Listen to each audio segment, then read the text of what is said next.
What did it do, Don, back in the days when they used to try to change a left-handed child to a right-handed child? Well, a lot of people adapted very well, but many of them became very, very nervous types of people. There's a lot of frustration that goes with that.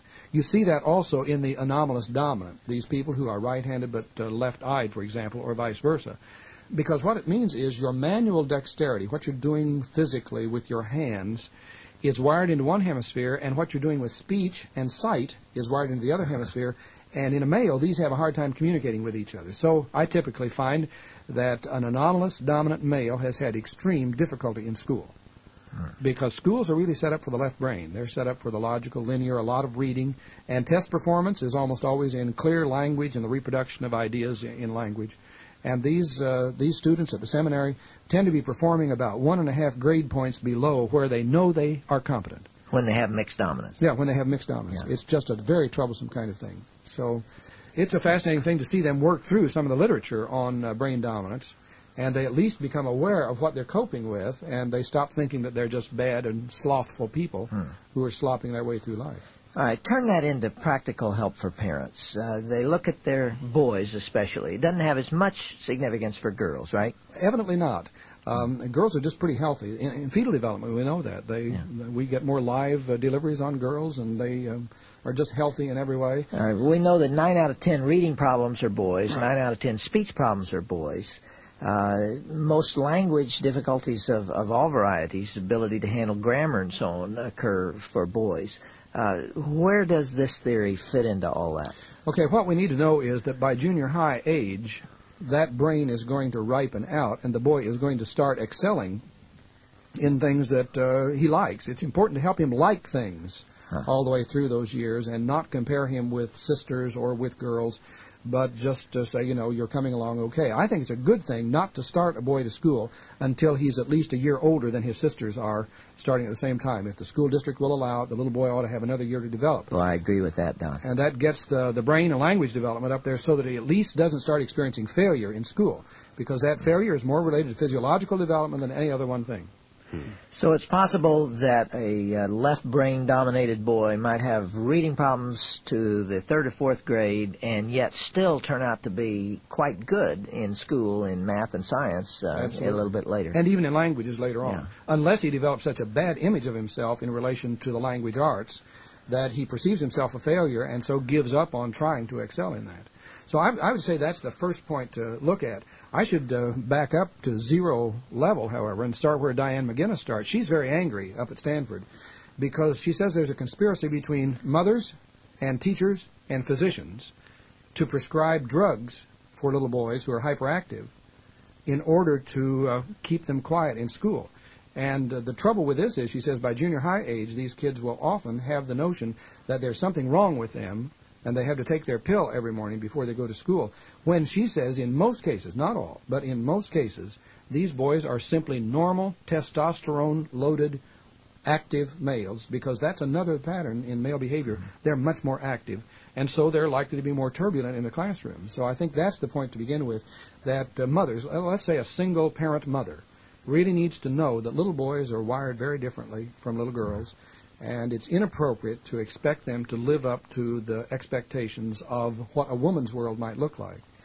I'd like to stress for that mother or father that has a genuinely hyperactive child, however, the one who is crawling the walls and driving everybody crazy, that it is appropriate under certain circumstances to slow them down chemically. Sure, and that's true. And what Diane McGinnis is talking about is not that isolated case where there's careful consultation and where there's a distinct problem that needs to be treated. But she's talking about the massive use of Ritalin, for example, to simply pacify the environment. Yeah. And she's worried about what this does to school performance, because these kids tend not to perform well if they have negative views about their own health and their dependence upon drugs in order to bring it to conformity. Another thing, if you're talking about practical impact for the family, is to simply look at the speech patterning in boys compared to girls and be satisfied with them being boys. I think as Christians it's important for us to help young men, for example, find ways of vocalizing their emotion in non-language ways and in non-obscene ways, because the obscenities, the 4-letter obscenities, are really out there in the male vocabulary among his peers, And it's important for us to find some kind of an appropriate way for a young boy to express emotional response that's appropriate to the Christian For vision. example?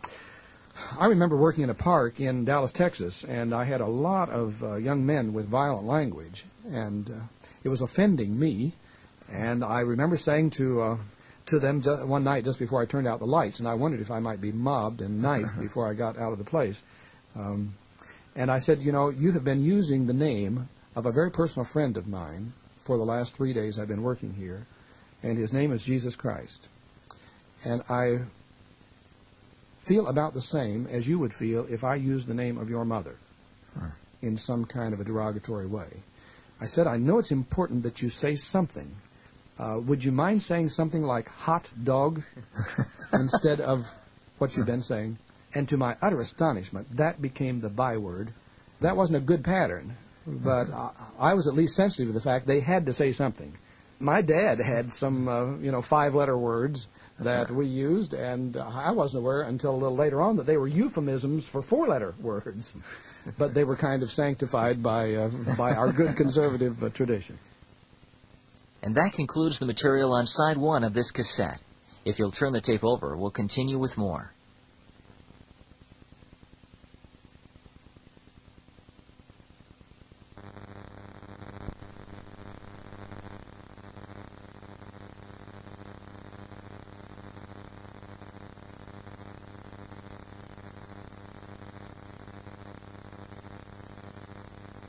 The affective language in boys evidently gets rooted in that right hemisphere. This is one of the things that we learn with stroke victims, for example. It's not uncommon for a man with a right side stroke and a left hemisphere dysfunction to lose his speech but retain his obscenities.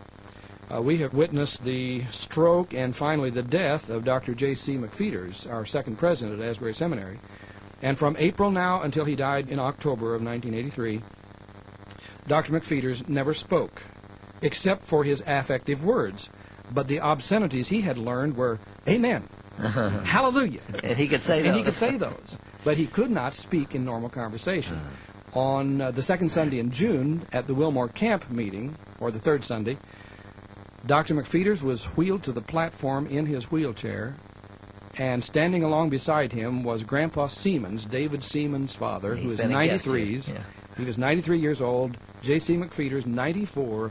The two of them sang, word perfect, a complete hymn. J.C. McFeeters retained all of his language in the right hemisphere, which produces music.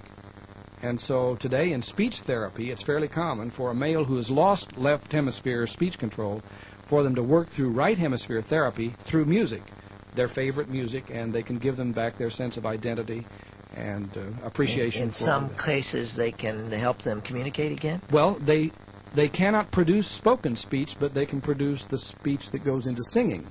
So J.C. McFeeters would sit in the retirement rest home where he was and sing. Any hour of the day, you might hear him sing. He knew all the words to all the hymns, and all of this committed to memory. Yet he couldn't say, bring me a glass of water. No, and he couldn't quote Amazing Grace, but he could sing it. Isn't that amazing? So that is coming out of the other side. Mel Tillis, I guess, is an example of someone who has a speech stoppage but is fluent in music. And males are like that. That's differentiation, you see, that goes all the way back to fetal development, in which those hemispheres are made task-specific so that they can produce different operations. Okay, Don, let's look at an adult now who's thinking in their own terms about left brain and right brain dominance. What characteristics can a person expect if the opposite side is dominant from what would be normal or typical? Well, let me say that I think for those of us who are healthy adults, no stroke, we're not victims of some kind of malfunction, that it's important for us to use both sides of the brain. In fact, that is the only hope for the church. We are going to have our doctrine straight. That's left hemisphere. We are going to have our lives straight. That's right hemisphere. If you can't sing it, don't believe it. Some people are worried because John Wesley never produced a systematic theology. I've got a hunch that the reason he never did was Charles put that theology into music before he could get it to hold still long enough to kill it and put it into a system. So the best theologies are those that are kept synchronized, both left and right, both logic and feeling. So Charles Wesley had them singing all of the greatest of the Anglo-Catholic Wesleyan doctrines, and in his 6,000 hymns, there they are, and that is one form of the theology. It's all right there. So I think that's important that we keep both of them alive. So I urge people, for example, really, if they can't sing, they need to listen to music. And storytelling the same way. I just think any idea worth holding in a syllogism or a logical system, you've got to test it to see whether or not it exists also in parable and story. Should we attempt to cultivate both those faculties, both of those abilities? I subscribe to a theory which I read recently in the marvelous book entitled Teaching as a Conserving Activity by Neil Postman from New York University. And the point he makes is that whatever is deficient in the social order is what the schools ought to be filling in.